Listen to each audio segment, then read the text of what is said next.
testing? How many people here do some form of A/B testing? A little bit or a lot or whatever. So I think you're doing it wrong, and he's going to explain why. So let's see how this goes. Thanks, Martin.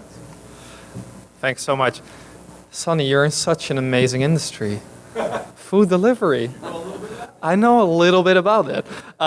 So what I want to talk about today is like an extension onto like one of the most important growth areas that like you and I are probably working on a daily basis, and it's like experimentation frameworks.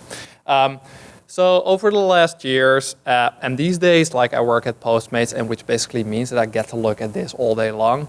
Like Sonny should be familiar with that. You get very hungry, but over time you settle down on that. But what I've been very focused on over the last years is do a ton of experimentation. Because like for most businesses, there's like a lot of value to gain with running experimentation. Like either on your website, your mobile app, your iTunes, Google Play Store, wherever you can imagine, it's probably possible to run some kind of experimentation, either an A or B test or like multivariate, where you run multiple examples against each other. And what I see in there is that like a lot of companies are making mistakes. But the good thing is they're finally realizing at least that they're trying to do something new. Like it's great that you finally figured out that you should be doing more experimentation, because then you're already on the right track. But what I noticed over the years is that a lot of companies are doing their whole experimentation completely based on guesswork. And that is not the way it should be. And over time, like I made so many freaking mistakes. And I had the chance really, because of all these mistakes and because of all these learnings, basically to scale up our testing programs that I was responsible for. And like running like 1 or 2 tests at the beginning of the year and like scaling that out through the rest of the year. And in certain years that enabled my team and I to basically run or go from like 0 experiments on a monthly basis and in a yearly basis run like over 150 experiments on all kinds of different things. And once you start doing that, like the more experiments you run, the more you mostly learn about the process that you need to get in place to basically make it super effective. So that's what I'm going to talk about today, like all the failures I basically made in doing that, and hopefully the things that you can learn from that. Like I'm not going to be the Debbie Downer here for the next 20 minutes and say all the things that I messed up, because I think there are a lot of learnings in there that hopefully will avoid you to make these kind of failures. So you are hopefully successful from the start. And most of you will all be familiar with like this kind of a grid, like the 6, 5, or 7 different areas of A/B testing. We're quickly going to run through all of them to basically make sure that you get an understanding of all the different mistakes that you can be making in a certain area of like your whole testing and experimentation program. Which basically translates into obviously like test, eat, sleep, and repeat. And like Sonny was mentioning, like most of this will be done on Sundays, because the rest of the week you're basically executing on whatever the hell you're doing. So one of the most important ideas, or one of the most important parts in your experimentation program always to start with, is really focus on generating a ton of ideas on what the things that you want to test. Because like if you have 1 or 2 ideas, great, but probably you can test them very, very easily. And you need to figure out what the most return on investment will be over a longer period of time. And in that specific area, like getting a ton of ideas and even getting to start with your experimentation program, I see a lot of mistakes being made. So one of the most obvious ones is like they just launch. Like companies just launch stuff, launch features, launch everything, and they basically don't test the impact on their actual users. That either be like new users, recurring users, doesn't really matter. Like all these different users behave differently to a new feature that you will be launching. Your recurring users might have an opinion on what kind of areas your product is improving in and will show different metrics. Your new users, compared to like the past, might have a different reaction. But if you just launch, it's incredibly hard to measure the impact of what you're doing in these different kind of cohorts. So that's why I always would advise against like doing this. And basically looking at like holdout groups, not testing specific things on groups of users, to basically still have an A and a B variant in this case. And most people, when they start talking about experimentation programs, it's like, yeah, well, like we ran some experiments in the past, and it's like, but most of them were like failures. And the new variants didn't really come up with like a clear winner, or there were issues with that. So basically we were losing money. Which does make sense to some extent. But what I see with most companies is that most of the time these decisions are made based on gut feeling anyway. So the chances that you will be right most of the time are indeed wrong, because you and I probably just know as much about the feature that you're going to launch as the neighbor that's now sitting next to you. Because like, who can really predict the future and can really predict like how a certain feature or a certain change on your page or changing your app will work out over time. And usually by like running an experimentation program, you will actually find the truth, because it's going to be important that you will figure out what is actually working and what is mostly influencing that user to make a certain decision. There obviously you're expecting the big wins. And this is a thing that's heavily influenced by all the terrible blog posts that are out there and like talking about like this 6,000% improvement by just changing like 2 lines in my descriptions. Like, these tests definitely will happen, and you might get these results if you get incredibly lucky and if there's so much low-hanging fruit out there for you. But most companies never get to that point. Like, in my years running experimentations or running experiments in our programs, like, we found that most experiments are like somewhere between like a -5 to +5 improvement. And like, the big wins that you will get are usually very early on in your process, because you figure out all the different elements that already totally sucked into your product. And you were just started to improve on top of them, and you were probably going to make that improvement anyway. And what you will find out is that they're mostly like a ton of small wins. But as you hopefully realize, like a ton of small wins also add up to a lot of incremental improvement over time. So one of the questions that was asked like in the last talk too is like, so do I need to worry about my competitor? Well, as I'm in the same industry as Sonny, I can also realize that like, we also sometimes have no clue what's going to work and what kind of route we need to go in. Like, and if somebody will say that they really know the way to go, like, I definitely will call bullshit on them. Because like, your competitor most of the time, like if they're running certain experiments, if they're already running experiments, which is already like a big plus if they are, most of the time you will likely figure out that they aren't even. You will figure out that like they have no clue on what they're doing. So like looking at them to copy and paste like certain things is a great way to find new ideas, but usually not the way you should be looking at, because you should be looking at more data. And that's always one of the most important things. Like, make sure that your analytics stack is up and running. Make sure that it can measure like your North Star metrics, but also like all these metrics that are below that and lead up eventually to that North Star metric. And then probably the one big mistake and the biggest question that most companies have, like, I'm a startup, like, so do I really have enough traffic to really start getting results, and are these things going to make sense? So the answer to this usually is like, try to figure out if you can find conversion points on your site that make a lot of sense and have a higher increased conversion rate, so you'll reach like the statistical significance for your specific experiment. If you figure out that over like a 2 to 3 week period you probably won't get there, then maybe experimentation or running experiments is just too early for you. Like, this might not be the thing that that you should be starting to focus on as a small company, as a startup, because you might not have enough traffic and not enough conversions. And conversions can be like a transaction, can also be like an email sign up, or even like a smaller conversion, like a click on a button, like basically called a micro conversion. And what I mostly tell them, like, go focus on other things first, like focus on the awareness, the top of funnel, like get more users on your site through user acquisition, because over time that will make it easier also to run experiments, because first you will probably need more users to start experimenting on them. So now you have hopefully a shitload of ideas that you can test, and you're like aware how you should be setting up your experimentation program from the start. So now we're on to like the second thing. Like, what am I really going to test and experiment with? And like, how do I write this down? And obviously the first mistake, they don't write down their hypothesis of what they're going to test. I've done this many times, or I basically haven't done this many times. Like, don't write the hypothesis, but it's incredibly important. Like definitely if you work in bigger teams, you will avoid a lot of arguments after you, for example, run an experiment. Like if upfront you will write down what you're going to test, what your hopeful impact will be with that test, and what you're going to be happy with, like the results. Am I happy with like 1% improvement?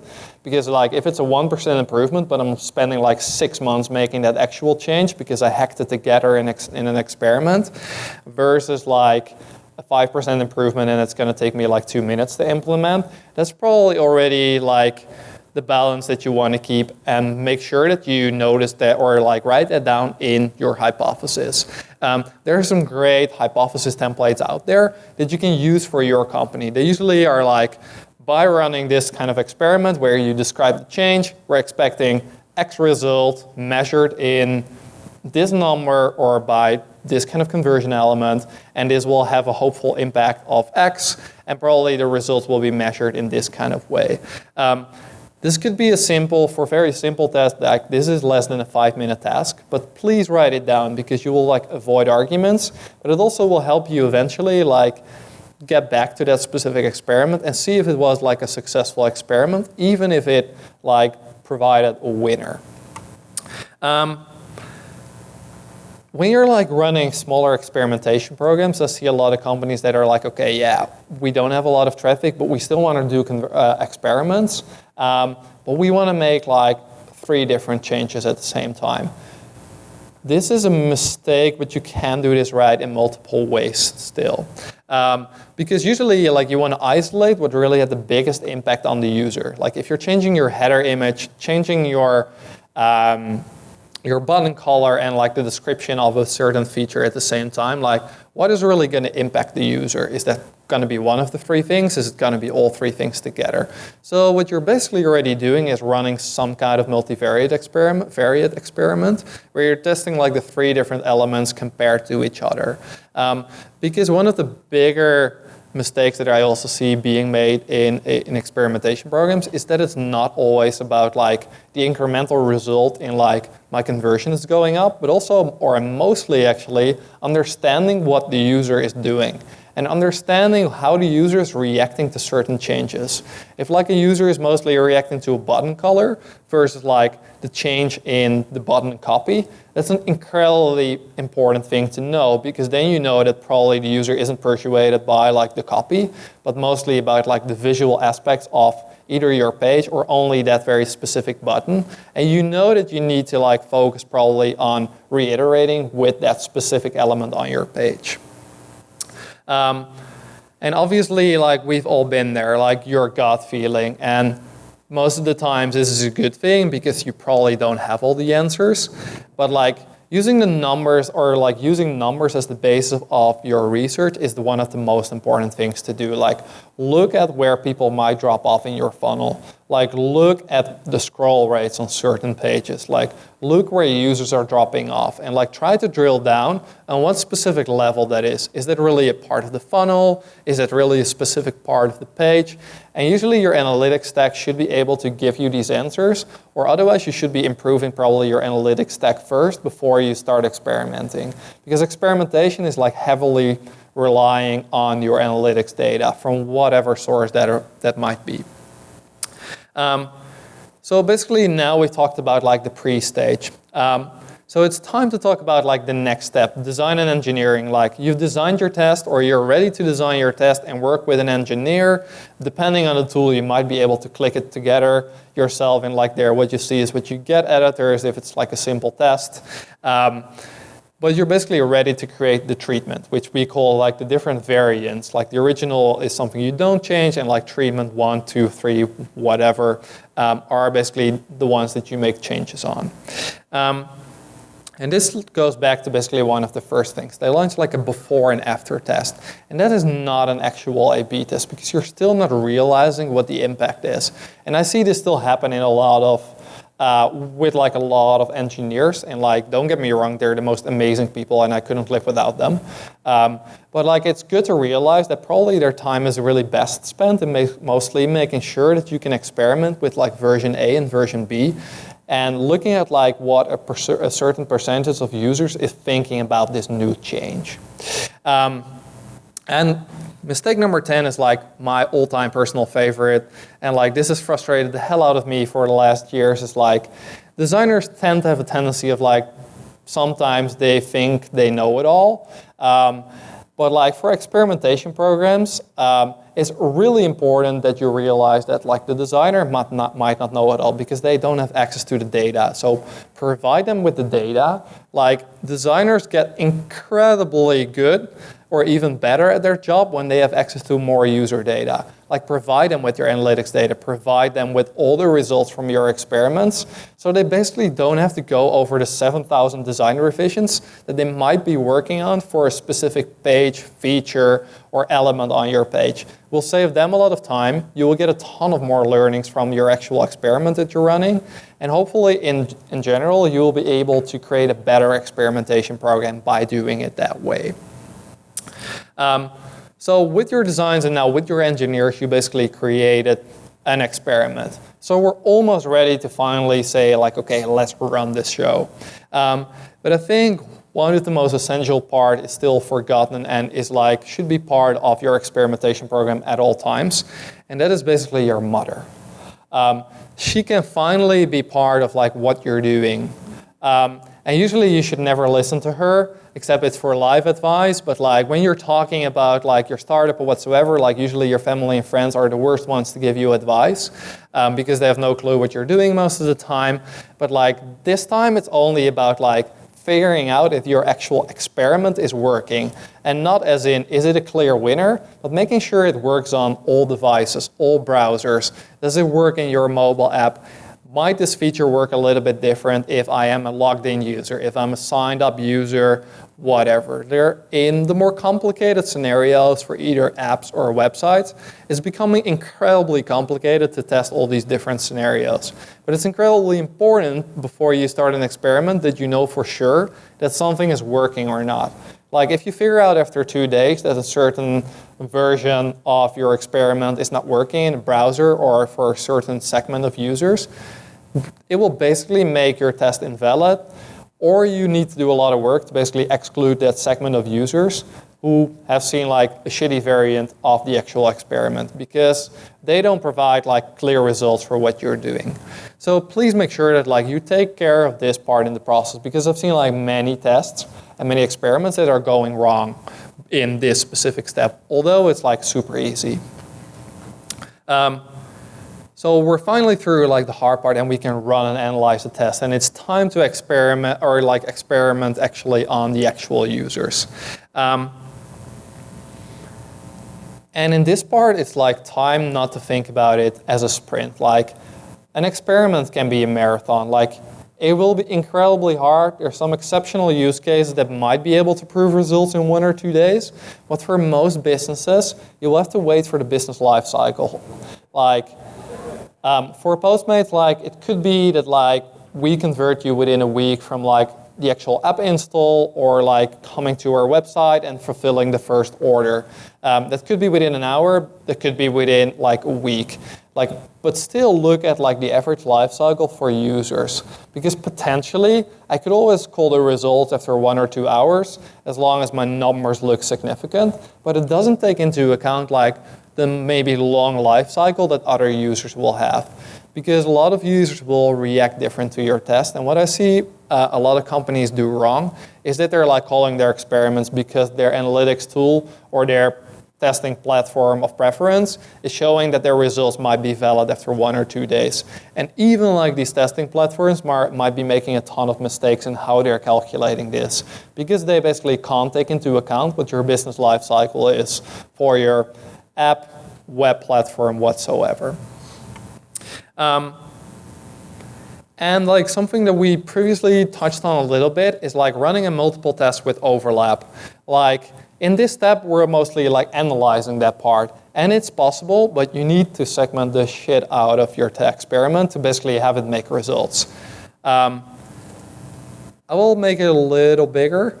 So I used to work at the Next Web before I joined Postmates. And this is one of the experiments that we run for a specific, for like a range of articles. Does anybody see the change here? It's incredibly hard to see, but it was actually a significant result. It's hard, right? It's barely you're able to see. It is not, no, that's just the beamer. So the actual changes, and you will probably notice when you start really focusing on it now, is the order of the share buttons. Fun, huh? It's like an incredibly small change. So what we actually tested in this experiment is like, how are users reacting when they're coming in from a specific social network, and change the order button or the order of buttons according to that. So Facebook was by far our most important social network, so we would always put that first. But like, if you would come in from like LinkedIn or Twitter, we would basically move that specific button to the second place and see what happened.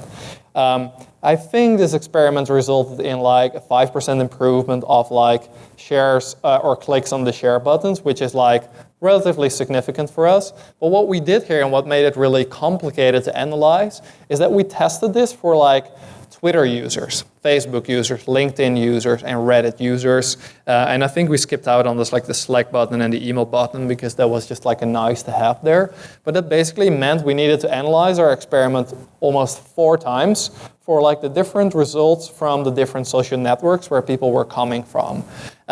Because otherwise it might look like that this experiment had like a completely different result, because across the board it could be that the experiment might be a negative thing for Facebook users, but might be a very positive thing for LinkedIn or Twitter users.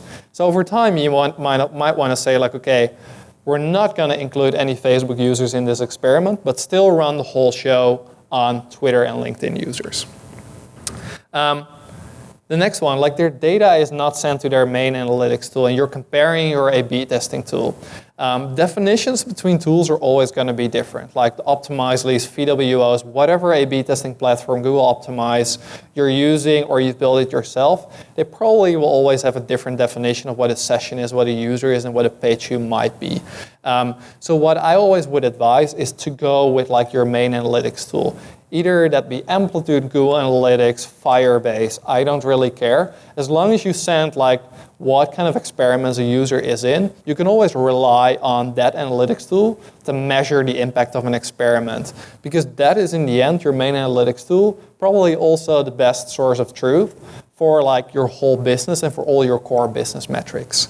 And obviously like the most important mistake, like don't go with your results if they don't have significance. Like if you're reaching 80% significance and you can calculate it through many A/B testing significancy tools out there, please Google them. Your results will be invalid and there's no way you can basically trust the results. Just call the test completely invalid and find out if you can find an experiment that will provide you with actual results. And then the most fun part, like you can start all over again. Test, sleep, eat, and repeat. Like keep on repeating the process. And after you find a winner, like what I see a lot of companies do wrong is that they're waiting too long to deploy the actual winner. Like if you figured out that like a certain experiment will provide you with like a 10% win, like don't wait for 2 months to deploy the actual winner. Like try to get it out of the door as soon as possible. Because otherwise you're preventing your business from maybe 10% growth. But also in 2 months, a lot of variables across your site, across your users might have changed. So the actual 10% is likely, very likely, not going to be a 10% improvement anymore. A lot of companies can fix that by using holdout groups where they're still running that same experiment for like a long amount of time on like 1% of users, but most companies cannot do that. And one of the last ones is they're not keeping track of their testing documentation. Like write down your hypothesis, write down everything about your test, because if you're over like 25 experiments, it's going to be very hard to remember the details of the first experiment that you've been running and what you learned from that. And over time, this will also help you keep track of all your learnings. And obviously, the last mistake, never ever give up. Like you've never reached the best page whatsoever, because otherwise you would have a conversion rate of 100%. Nobody has a conversion rate of 100%. if you believe you have your analytics tools broken. And I wanted to basically close off with this, because every stupid presentation these days needs an Amazon quote. Like, if you double the number of experiments, if you can scale it up the same way we did, you're probably going to double your inventiveness and also the pace at which you can increase, hopefully in an incremental way, your results for your company. When you get the slides, I summarize all of the mistakes here. Please don't make them anymore. And have a lot of fun experimenting. That's it. All right. That was really good. So you guys know that Jason Calacanis wrote this book, Angel, about angel investing, right?